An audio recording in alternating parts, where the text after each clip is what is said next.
So you want to cheat and get more sand out of your bucket?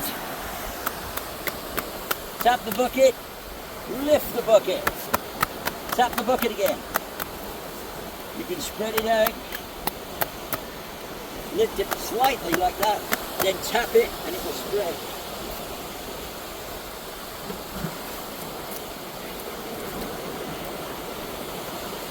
Keep filling.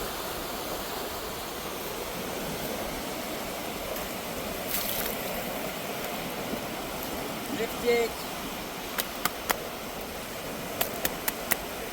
Tap it. Oh, keep up. Like that.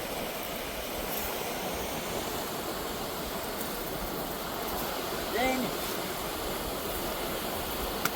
spread it, and when you tap it like this, the vibration will compact it automatically. You don't have to smash it on the top.